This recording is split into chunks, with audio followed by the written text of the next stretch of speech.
अपन class 8 के अंदर math पढ़ रहे थे और मैथ में कौन सा टॉपिक पढ़ रहे थे? Rational number. इसके ना लगभग 3-4 अपन है ना लेक्चर ले चुके। उसके अंदर देखो अपन ने कहां तक पढ़ चुके, अपन नेचुरल नंबर पढ़ चुके, अपन होल नंबर पढ़ चुके, अपन इंटीजर नंबर पढ़ चुके हैं ना। इंटीजर नंबर्स के बारे में अपन रीड कर चुके। उसके बाद में अपन ने रेशनल नंबर पढ़ना स्टार्ट किया था। रेशनल नंबर कौन से होते हैं जो अपन ने पढ़ा था। सबसे पहले देखो रेशनल नंबर कौन से होते हैं, तो अपन ने पढ़ा था कि वे नंबर्स जो p अपॉन q की फॉर्म में हो और q नॉट इक्वल टू 0, ये अपन ने पढ़ लिया था ना। ये अपन ये बोला था कि जो p अपॉन q की फॉर्म में होते हैं और q नॉट इक्वल टू 0 वो सारे नंबर क्या होते हैं? रेशनल नंबर होते हैं। फिर अपन ने इसके बारे में ये भी पढ़ा कि जितने भी इंटीजर नंबर होते हैं वो सारे क्या होते हैं?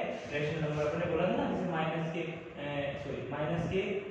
4 -k 3 -k 2 -k 1 0 1 2 3 4 एंड ऐसे ना एंड तक, ये सारे नंबर क्या होते हैं? Rational number.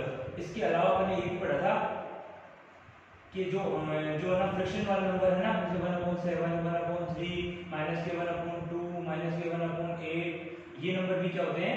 रेशनल नंबर होते हैं। ये सारे नंबर अपन इसके बारे में पढ़ेंगे। फिर अपन ने इनके बाद में अपन ने पढ़ा था एक चीज और पढ़ी थी, एब्सोल्यूट वैल्यू। अपन ने एब्सोल्यूट वैल्यू के लिए क्या पढ़ा कि कोई भी नंबर है उसके आगे अगर साइन लगा हुआ हो वो साइन हट जाएगा, केवल और केवल अपने पास एक इंटीजर नंबर ही बच जाए तो उस नंबर को क्या बोल रहे थे? Absolute value. इसके बाद में एब्सोल्यूट नंबर बोल रहे थे। इसके अलावा अपन ने कल जो क्लास थी ना उसके अंदर अपन ने पढ़ा था standard form of rational number. Standard form of rational number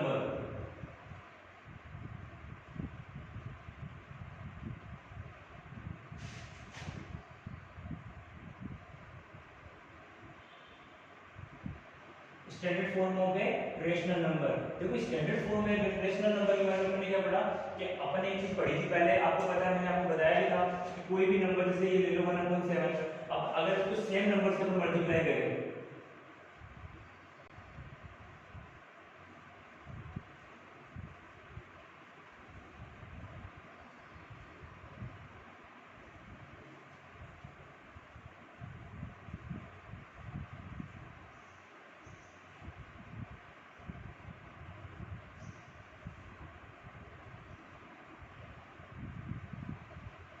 देखो 1/7 को अपन अगर 2 से मल्टीप्लाई कर रहे हैं उसके नोमिनेटर डिनोमिनेटर को तो अपने पास जो नंबर आता है 2/40, 3 से करते हैं 3/21, 4/28, 5/75। ये जो नंबर आ रहे हैं ना वो क्या होते हैं? इसके पर्टिकुलर इसी के नंबर होते हैं। इसको अपन इक्विवेलेंट रेशनल नंबर पढ़ा था, मैंने पढ़ा था इक्विवेलेंट रेशनल नंबर। ये सारे क्या है? 1/7 के इक्विवेलेंट रेशनल नंबर है। अब इसका मतलब ये हुआ कि एक ही रेशनल नंबर को हम बहुत सारे टाइप से लिख सकते हैं, है ना। तो अपन को इसका स्टैंडर्ड फॉर्म ये तो पता चलना चाहिए कि इसको इसी इसका जो बेसिक प्रूफ है वो क्या होता है इसका। तो इसको जानने के लिए अपन ने इसके लिए पढ़ा था ना कि अगर किसी नंबर इन दोनों नंबर्स को अपन डिवाइड करें, है ना, तो डिवाइड करें और इनका जो एचसीएफ है, एचसीएफ होता है वो क्या आ जाए? 1। एचसीएफ 1 आने का मतलब क्या है? देखो एचसीएफ वैसे अपन ने पढ़ते हैं, एचसीएफ का मतलब होता है हाईएस्ट कॉमन फैक्टर। अब मैं इसको आपको बेसिकली समझाता हूं। हाईएस्ट कॉमन फैक्टर का मतलब ये होता है जैसे मैंने कोई भी नंबर ले लिया, जैसे आप सारे नंबर ले लो 1/7 2/40, है ना, 1/7 2/40 नंबर का 1/7 2/40। इसके अलावा देखो 3/21, है ना, 3/21। यहाँ पे 4/28 4/28। ये जो सारे नंबर अपने पास आ रहे हैं ना, ये सारे नंबर, अब इनमें से बेसिक कैसे पता चलेगा कि भाई इसका एचसीएफ 1 हो? तो इसका सीधा सा तरीका है। एचसीएफ 1 होने का मतलब ये होता है कि वो नंबर्स जो दोनों नंबर ये जो अपने दोनों इसके नोमिनेटर और डिनोमिनेटर ले रखे हैं ना वो एक या 1 के अलावा किसी और से डिवाइड ही नहीं हो, 1 के अलावा किसी और से डिवाइड ही नहीं हो। आप इन नंबर्स को देखो अपने आप समझ में आ जाएगा। जैसे मैंने लिया यहाँ पे, आप बताओ सबसे पहले इसको लेते हैं अपन 4/28 है। ये बताओ ये नंबर्स मतलब कहने का मतलब इन दोनों नंबर को 1 के अलावा किसी और से डिवाइड नहीं होने चाहिए। लेकिन यहाँ आप चेक करो कि जैसे ये 4 है और ये 28, ये 2 से अपने आप डिवाइड हो जाता है। तो मैंने 2 से डिवाइड किया तो यहाँ पे तो क्या आ गया 2 और यहाँ पे क्या आ गया 14। ये नंबर फिर 2 से डिवाइड हो रहा है। ध्यान से देखो फिर नंबर किससे डिवाइड हो रहा है? 2 से डिवाइड हो रहा है। मैंने इसे 2 से डिवाइड किया तो यहाँ पे क्या आ गया 1 और यहाँ पे क्या आ गया 7। मेरे पास बच गया 1/7। अब एक नंबर तो मेरे पास 1 है और एक क्या है 7 है। अब इनको चेक कर लो आप, यार ये दोनों नंबर दोनों नंबर की बात हो रही है, दोनों नंबर 1 से ही डिवाइड होंगे। एक कॉमन नंबर इनके अंदर वही है जिससे ये वाला डिवाइड हो रही है, वो क्या है 1। इसके अलावा आप चेक करके देखो किसी भी नंबर से डिवाइड नहीं होते। कैसे 1 है तो 1 से डिवाइड होता है, ना तो कि अब 2 है, 2 से अगर अपन इसको डिवाइड करेंगे तो ना तो ये नंबर डिवाइड होता है ना ये डिवाइड होता है। 3 से डिवाइड करेंगे तो ना तो ये नंबर होता है ना ये नंबर होता है। 4 से डिवाइड करेंगे तो ना ये होता है ना ये होता है। 5 से भी दोनों नहीं होते, 6 से भी दोनों नहीं होते।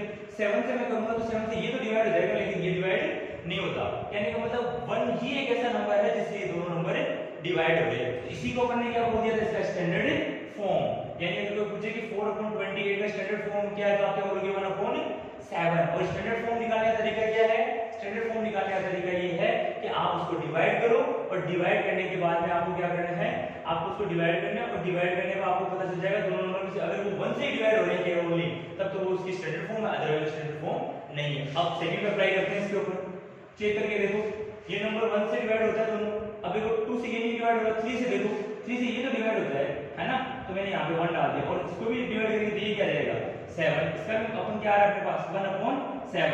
अब आपने बताइए 1/7 होता है वो केवल और केवल किससे डिवाइड होता है 1 से, क्योंकि इसका एचसीएफ क्या होता है 1 होता है। नेक्स्ट देखो 14/28 ये 2 से डिवाइड हो रहा है तो क्या हो जाएगा यहाँ पे 1/7 1/7 1/7 किससे डिवाइड होता है 1/7 हमेशा है ना 1 से ही डिवाइड होता है। इसका मतलब इसका एचसीएफ क्या है 1।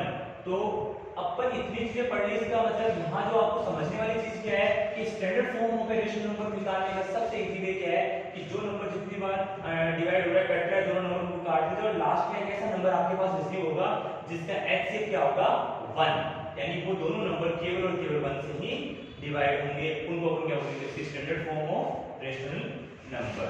ये आपकी बुक के अंदर दिए हुए थे, ठीक है। अब जैसे इसके और एग्जांपल दिए हैं मैं आपको समझाता हूं थोड़ा सा। ये जो standard form of rational number और इक्विवेलेंट रेशनल नंबर ये दोनों एक दूसरे की इक्वली है। मतलब स्टैंडर्ड वहां पे अपन एक ही नंबर के बहुत सारे नंबर निकाल रहे थे, मतलब वहां क्या कर रहे थे अपन एक रेशनल नंबर से अपन उसके बहुत सारे नंबर निकाल रहे थे, वो इक्विवेलेंट नंबर हो गए। और अब इक्विवेलेंट नंबर से वापस कहां निकालने जा रहे हैं अपन उसका जो स्टैंडर्ड रेशनल नंबर उसको निकाल रहे हैं, तो ना। अब देखो एक एग्जांपल दे रखा हूं आपकी बुक में 25/35 -35 यहां लगा है, मैं इसको ऐसे भी लिख सकता हूं, ठीक है। अब आप देखो चेक करो ये नंबर्स दोनों किस नंबर से डिवाइड हो सकते हैं।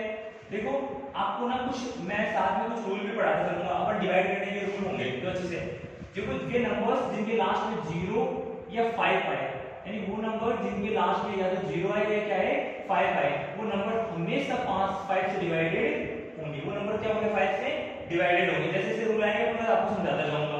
यहाँ पे क्या है 0, यहाँ पे 5, यहाँ पे यानी ये नंबर 5 से डिवाइडेबल है, इसके अंदर 5 है इसके अंदर भी 5 है, इसका मतलब ये नंबर 5 से डिवाइडेबल है। तो अपने पास क्या रिसीव हुआ -5/7। अब चेक करो क्या 5 और 7 है, इनको चेक करके देख लो। देखो ये नंबर 5 से डिवाइड करेंगे तो ये डिवाइड हो जाएगा लेकिन ये डिवाइड होगा, 7 से डिवाइड करूंगा तो ये डिवाइड हो जाएगा लेकिन ये डिवाइड नहीं होगा, है ना। तो इसका मतलब क्या हुआ -5/7 है ना, इसका एचसीएफ क्या आएगा 1। और जिसका एचसीएफ 1 होता है वो इसकी क्या होती है स्टैंडर्ड फॉर्म होती है। तो अगर आपको पूछे 25/35 माइनस की स्टैंडर्ड फॉर्म क्या होती है तो आप क्या बोलोगे -5/7 इसकी स्टैंडर्ड फॉर्म होती है। नेक्स्ट देखो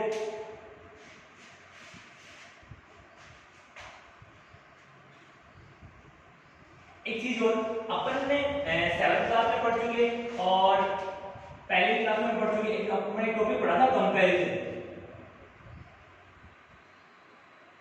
तो कंपैरिजन का मतलब क्या होता है, दो नंबर्स कोई भी चीज को अपन कंपेयर करना है। यहाँ पे पहले कंपैरिजन का मीनिंग समझते हैं। कंपैरिजन का मीनिंग ये होता है कि कोई भी नंबर्स आपके पास आ गए है ना, आपको कंपेयर करके पता चलना चाहिए कि भाई ना जैसे मैंने ये 2 मार्कर ले रखे हैं, ध्यान से देखना मैंने 2 मार्कर ले रखे हैं। अब आप इनको देख के क्या कंपेयर कर सकते हो, इनका कलर कंपेयर कर सकते हो। देखो सर आप इनके ना इनकी साइज को कंपेयर कर सकते हो, है ना, कि ये कौन से कलर का है ये कौन से ऐसे ये सारी चीजें अपन क्या कर रहे हैं कंपेयर, ये चीजें आपको देखने से पता चल रही है तो अपन इसको कंपेयर कर रहे हैं। ऐसे ही क्या होता है नंबर्स का भी कंपेयर होता है, comparison of numbers. Comparison of numbers का मतलब ये होता है कि आपको कोई ना कोई ना 2-3 नंबर्स आपको 2 नंबर्स दिए हुए मिल गए। जैसे मैंने नॉर्मली यहाँ लिख दिया 5, यहाँ लिख दिया 7। आपको इन दोनों नंबर्स को देख के क्या कंपेयर कर रहे हो? आपने कहा कि सर जब मैंने दोनों नंबर्स को देखा तो आपने ऐसे बोला कि 7 है ना ग्रेटर देन है 5 से, यानी यहाँ पे बोल सकते हैं 5 लेस देन 7, यानी कहने का मतलब ये क्या है कि ना इसमें ये नंबर क्या है बिगर है, ये चीज आपको देख के पता चलता है। यहाँ यही चीजें होती है। तो कंपैरिजन ऑफ नंबर आपको 2 3 4 मोर देन और भी नंबर मिल सकते हैं, तो उन नंबर्स को आपको कंपेयर करना, इसमें से स्मॉल नंबर कौन सा है, इसमें से बिग नंबर कौन सा है, तो इसको बोलते हैं कंपैरिजन ऑफ नंबर्स। तो ये चीज अपन ने वहां पे लास्ट क्लास में पढ़ी, मैं आपको थोड़ा सा रिमाइंड कर रहा हूं, फिर आपको समझ में आ जाएगा। जैसे ये नंबर्स जो मैंने राइट किए वो कौन से नंबर थे? इंटीजर नंबर, इक्वेशन नंबर भी बोल सकते हैं, है ना। लेकिन क्या है कि जैसे मान लो कि मैंने कोई नंबर डाल दिया माइनस के 5 और यहाँ डाल दिया माइनस का 7, अब मैं पूछूं इनमें से स्मॉल कौन सा है बिग कौन सा है, तो आपने पढ़ा हुआ है ये चीजें, जो पहले माइनस के साइन को हाइड कर लेगा और जो नंबर्स बढ़ा रहा है ना जो उसके आगे का साइन माइनस का लगे तो वो नंबर उतना ही छोटा हो गया, इसका मतलब ये नंबर क्या हो गया इसमें बड़ा हो गया। देखो कंपैरिजन करने के दो रूल होते हैं, दो स्टेप होते हैं, जैसे मान लो रूल नहीं बोल सकते, दो स्टेप होती है किसी भी नंबर को कंपेयर करने का। पहले स्टेप तो क्या होती है, पहले स्टेप होती है फर्स्ट स्टेप में अपन क्या करते हैं, अपन उनके डिजिट्स काउंट करते हैं। अपन क्या करते हैं, डिजिट्स, इनकी डिजिट्स को काउंट करते हैं। काउंट कैसे करते हैं, जैसे मान लो कि मैंने कोई नंबर डाले यहाँ पे, अब यहाँ पे क्या आप एक चीज नोट करना, यहाँ पे डिजिट है 1 2, यहाँ पे 1 2 3, जिसकी डिजिट्स है ना मोर देन होगी वो नंबर भी क्या होगा, मोर देन होगा।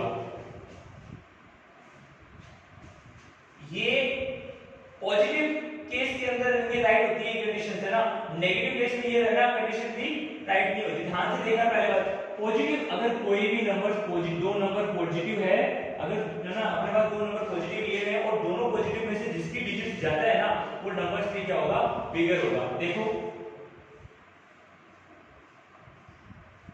यहां देखो 1 2 3 डिजिट है, यहाँ पे 1 2 3 4 डिजिट है, इसका मतलब ये नंबर बिगर है।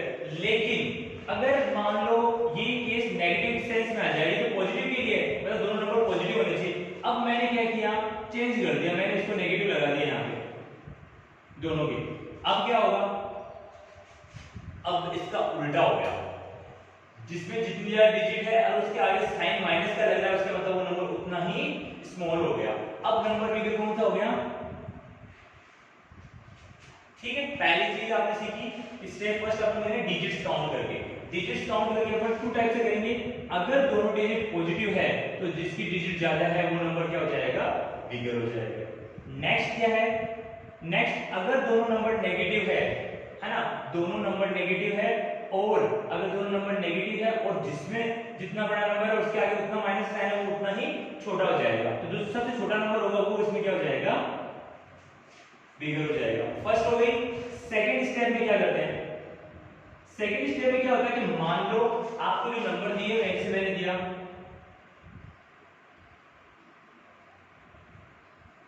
मैंने बोला कि दोनों की डिजिट्स है ना इक्वल है 1 2 3 4 1 2 3 4, आप लोगों से इसकी 4 डिजिट है इसकी भी 4 डिजिट, अब कैसे पता चले अपन को कि ना इसमें से बिगर कौन सा और स्मॉलर कौन सा है, तो इसके लिए एक रूल होता है कि आप इसकी सबसे लेफ्ट साइड में चले जाओ, इसके लेफ्ट साइड में क्या है 2 और इसके भी लेफ्ट साइड के नंबर को दोनों को कंपेयर करो, 2 2 दोनों इक्वल है, नहीं पता चला,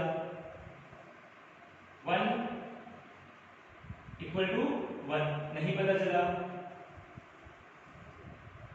2 इक्वल टू 2 ये भी इक्वल नहीं पता चला, लास्ट में देखो यहाँ पे तो 1 आ रहा है और यहाँ पे क्या आ रहा है 2, इनमें से कौन सा नंबर बिगर है 2, तो जो नंबर बिगर आ रहा है इसका मतलब वो नंबर भी क्या है, बिगर है। समझ लो कंपेयर करने का तरीका, इन नंबर्स को आप ऐसे भी कंपेयर कर सकते हो। फर्स्ट स्टेप डिजिट्स के अकॉर्डिंग, सेकंड स्टेप थी ये मैं केवल आपको किसी का रिमाइंड कर रहा हूँ, अपना टॉपिक ये नहीं है, अपना टॉपिक ये है कि कंपैरिजन ऑफ नंबर्स, अपना टॉपिक है कंपैरिजन ऑफ रेशनल नंबर, मैं आपको केवल नंबर्स को कंपेयर करना सिखा रहा था पहले, ठीक है, तो समझ में आ गया। फर्स्ट स्टेप डिजिट्स काउंट करो, सेकंड स्टेप डिजिट्स अगर इक्वल है तो फिर उनके नंबर्स को कंपेयर करते हो, चलो लेफ्ट साइड से राइट साइड की तरफ, और जो नंबर्स बिगर है वो नंबर भी क्या हो जाएगा, बिगर। अब जो अपना टॉपिक है उस पे आते हैं। आपकी बुक के अंदर अपन क्या पढ़ रहे हैं, रेशनल नंबर, अपन क्या पढ़ रहे हैं, रेशनल नंबर। तो सबसे पहले कंपैरिजन ऑफ रेशनल नंबर,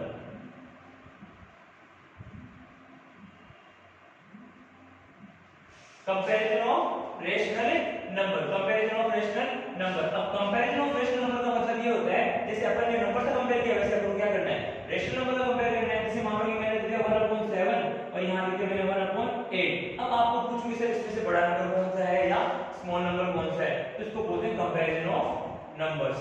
तो आपकी बुक में भी छोटा सा टॉपिक दिया है और मैं उसके अकॉर्डिंग आपको बता रहा हूं। पहले सबसे पहले मान लो कि ये नंबर अपने पास a है और ये क्या है, ये तो a/b है और ये अपने पास c/d है। अब कभी भी दो नंबर को कंपेयर करो ना तो उसके लिए क्या होता है, इनको क्रॉस मल्टीप्लाई करना चाहिए हमेशा। तो a into b a into d हो गया और यहाँ पे क्या जाएगा a into d और यहाँ पे आ गया b into c। ध्यान से देखो a into d और b into c। अब इनमें से बड़ा कौन सा है, स्मॉल कौन सा है, इसका सीधा सीधा तरीका है कि अगर अपन ने इन दोनों नंबर्स को अपने मल्टीप्लाई किया तो अपने पास क्या कंडीशन आएगी कि अगर अपन ने a और d को मल्टीप्लाई किया और b और c को मल्टीप्लाई किया तो a और d का मान अगर ये ज्यादा आ रहा है ना, ये वाला मान ज्यादा आ रहा है, तो इसका मतलब ये वाला नंबर क्या है, अगर ये मान ज्यादा आ रहा है इसका मतलब a/b क्या है, बिगर है। चेक करना, अगर a और d में b और c ज्यादा आ रहा है तो इसका मतलब 100% c और d का मान क्या है, ज्यादा है। और अगर a into d equal to b into c, अगर ये दोनों इक्वल है तो इसका मतलब ये numbers a into b equal to c into d, ये दोनों नंबर भी क्या है, इक्वल है। चेक करके देखो वापस आराम से कि अगर अपन इसको क्रॉस मल्टीप्लाई किया, अपन एग्जांपल से करेंगे, आप उसको समझना और इसको आपको वैसे वैसे राइट भी करना है। देखो एक चीज मैं आपको क्लियर कर दूं, पहली बात तो ये कि मैं मतलब आप ऐसे मत सोचो कि आपको इसके अंदर भी कोई पीडीएफ मिलेगी, इसमें आपको कोई पीडीएफ नहीं मिलने वाली। मैं आपको वन बाय वन एग्जांपल के थ्रू सारे चीजें समझा रहा हूं। आपको इसी वीडियो को देख के और ये सारे क्वेश्चन है ना आपको करने हैं। आपकी ना जो आपकी जो फेयर नोटबुक है उसमें सारे क्वेश्चन आप इसी को देख के करेंगे और ये जो चीजें मैं सारी करवा रहा हूं ये सारी आपको फेयर में भी करनी है। ध्यान रखना, ये जितनी भी चीजें मैं आपको करवा रहा हूं आपको सारी कॉपी में, फेयर कॉपी में करनी है, ये सब चेक होगी आपको। तो आपको ऐसा नहीं कोई पीडीएफ मिल जाएगी हम सारे क्वेश्चन आपको सॉल्व करके दे देंगे, नहीं, आपको सारे क्वेश्चन सॉल्व बोर्ड पे ही करवाए जाएंगे और आपको इन्हीं को यहां से ही वहां से इनको राइट करना है यहीं पे देख के, ठीक है। अब देखो मैं एग्जांपल लेता हूं, जैसे अपना वाला एग्जांपल ले लो, अपन ने लिया 1/7 और 1/8। अब आपको बताना है कि इनको ना इनमें से स्मॉल कौन सा भी, अपन ने दोनों को कंपेयर किया मल्टीप्लाई। देखो यहां पे क्या 1 मल्टीप्लाई 1 मल्टीप्लाई 8 और 1 मल्टीप्लाई 7, तो यहां पे 8 आ गया और यहां पे 7 आ गया, सॉरी 7 आ गया। अब एक चीज बताओ आप, 1/8 यानी ये वाला मान इसमें बड़ा कौन सा है, 1/8 यानी जो वाला इसको मल्टीप्लाई किया तो 8 बड़ा है, इसका मतलब क्या हुआ, a b बड़ा है b से, इसका मतलब क्या हुआ कि ये मान भी क्या हो जाएगा, बड़ा हो जाएगा। समझ रहे हो मेरी बात को, ये वाले 1/7 1/8 से बड़ा है, तो यहाँ पे क्या हो जाएगा 1/7 ग्रेटर देन 1/8। नेक्स्ट एग्जांपल लो, जैसे मैंने लिख दिया 1/3 और यहाँ पे लिख दिया 2/3। अब आपको कोई पूछे कि इनमें से कौन सा है ग्रेटर और कौन सा स्मॉलर है, चेक करो, क्रॉस मल्टीप्लाई करो, तो 3 और यहाँ पे क्या हो गया 6, यानी ये वाला नंबर बड़ा है इधर वाला, अगर ये नंबर बड़ा है तो इसका मतलब क्या हुआ कि 1/3 से 2/3 ग्रेटर है। आ रहा है समझ में? नेक्स्ट देखो, जैसे मैंने लिख दिया 2/3 और 2/3, चेक करो, क्रॉस मल्टीप्लाई किया तो क्या 6 दोनों क्या है, इक्वल, इसका मतलब क्या है कि ये वाला और ये वाला इक्वल है, इसका मतलब 2/3 और 2/3 क्या है, इक्वल है। आ रहा है समझ में? तो अपन रेशनल नंबर को कंपेयर कैसे करेंगे, रेशनल नंबर को कंपेयर करने का तरीका a/b c/d, इनको क्रॉस मल्टीप्लाई करो, अगर इन दोनों का जो मल्टीप्लिकेशन है वो ना बड़ा है तो अपन इसका मतलब ये मान लो कि वो बिगर है, तो इसका मतलब ये नंबर भी क्या है, बिगर है। अगर इन दोनों का मल्टीप्लिकेशन बिगर आ रहा है तो इसका मतलब ये वाला नंबर भी क्या है, बिगर है। और इन दोनों का मल्टीप्लिकेशन क्या आ रहा है, इक्वल आ रहा है, इक्वल आ रहा है, इसका मतलब ये दोनों नंबर भी क्या है, इक्वल है, ठीक है। तो ये आपने अभी तक ये चीजें पढ़ी है, अपने कंपैरिजन ऑफ रेशनल नंबर हमने पढ़ चुके हैं ना। अब इनको रिप्रेजेंटेशन, अभी 2-3 चीजें और है अपन को इसको पढ़ना, इन रेशनल नंबर को रिप्रेजेंट करना है ना। देखो जैसे ये सारी चीजें अपन क्या नंबर से अकॉर्डिंग चलते जा रहे हैं और मैं उसी के अकॉर्डिंग आपको समझा रहा हूं। अपन एक चीज और पढ़ी थी, क्या पढ़ी थी, अपन ने पढ़ा था कि जो अपन नंबर्स लेते थे ना, इंटीजर नंबर, उनको है ना अपन ये जो नंबर लाइन थी उस पे कैसे है ना उसको पुट करते थे। देखो जैसे ये 0 1 2 3 4 5, इधर -1 -2 -3 -4 -5 -6, ऐसे ही रेशनल नंबर को अपन कैसे रिप्रेजेंट करेंगे, नंबर लाइन पे। अब अपना जो नेक्स्ट टॉपिक वो क्या है, रेशनल नंबर को आपको पुट करना है कहां पे, इस जो नंबर लाइन पे। कैसे पुट करोगे, तो यहाँ पे क्या होगा, मेरे पास कुछ है ना एग्जांपल दे दिया, बुक के अकॉर्डिंग करता हूं मैं। यहाँ पे क्या दे रखा है, माइनस के 3/5 और यहाँ पे 3/5। इन नंबर्स को मुझे क्या करना है, नंबर लाइन पे रिप्रेजेंट करना है। अब देखो सबसे पहले मैंने एक नंबर लाइन डाली, पहले सबसे पहले मैंने क्या डाला, 0। आपको पता है 0 के लेफ्ट साइड में हमेशा नेगेटिव नंबर होते हैं और यहाँ पे क्या होते हैं, पॉजिटिव नंबर होते हैं। अब देखो ये 3/5 इसका मतलब क्या होता है, इसका मतलब ये होता है कि मैंने जो नंबर्स है ना उनके पार्ट्स बना दिए। क्या बनाए, ध्यान से देखना, मैंने क्या किया, इन नंबर्स को इसके अकॉर्डिंग डाल दिए। मतलब मैंने कोई भी नंबर डाला, जैसे ये मैंने यहाँ पे सबसे पहले क्या लिखा, मैंने यहाँ पे मैंने लिख दिया, यहाँ पे 1/5, 2/5, 3/5, 4/5 और यहाँ लिख दिया 5/5। आपको पता है 5/5 का मतलब क्या होता है, 1। इसका मतलब यहाँ पे क्या अब आ सकता है अपने पास 1। इधर भी मैंने क्या लिखा, माइनस का 1/5, माइनस का 2/5, माइनस का 3/5 और माइनस का 4/5 और माइनस का 5/5। माइनस का 5/5 का मतलब क्या होता है, माइनस का 1। देखो ध्यान से, पहले 0 थे, फिर डिनोमिनेटर को अपन ने इक्वल किया, तो मैंने वहां पे कोई भी नंबर डाल दिया और ऊपर वाले नंबर्स को चेंज करता गया, 1 2 3 4 5। तो यहाँ पे 1 2 3 4 माइनस के 5 अपने नंबर डाल दिए। अब आपको सवाल जो क्या है, आपको रिप्रेजेंट करना है, तो नंबर लाइन में अपन को क्या करना है, पहले तो ये रहा 3/5 तो यहाँ आ गया और ये माइनस का 3/5। ठीक है, ऐसे कोई भी नंबर डाल सकते हैं अपन।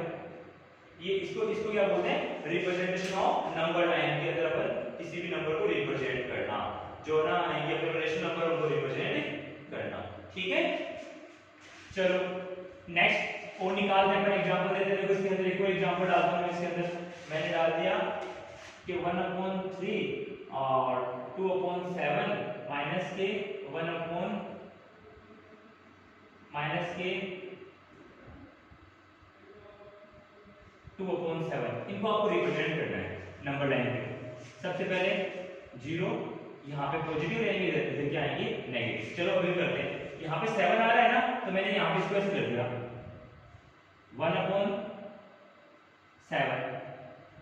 2/7, 3/7,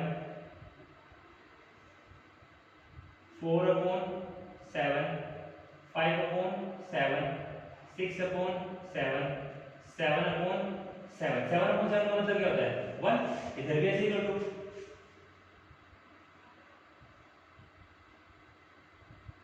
ये एक बार ये 1/3 डालें क्योंकि ये सेम नंबर बना, आपको यहाँ पर भूल जाएंगे। इधर अपन करते हैं 1/7, 2/7 माइनस के 3/7, माइनस के 4/7, माइनस के 5/7, माइनस के 6/7, माइनस के 7/7। अब रिप्रेजेंट करके देखो आप, यहाँ से ये देखो माइनस के 2/7 और ये प्लस के 2/7। ठीक है, तो इस तरह से अपन क्या करेंगे, ये जो रेशनल नंबर को रिप्रेजेंट करना कहां पे, नंबर लाइंस के अंदर। अब ये अपन ये चीजें पढ़ चुके। अब नेक्स्ट जो क्लास होगी ना, वहां पे अपन क्या पढ़ेंगे, इनके ऑपरेशंस। ऑपरेशन का मतलब इनके ऊपर एडिशन सब्ट्रैक्शन अपने पढ़े थे, इंटीजर नंबर को अपन कैसे ऐड करते हैं, कैसे उनको सब्ट्रैक्ट करते हैं, ये सारी चीजें अपन नेक्स्ट क्लास में स्टडी करेंगे। Thank you.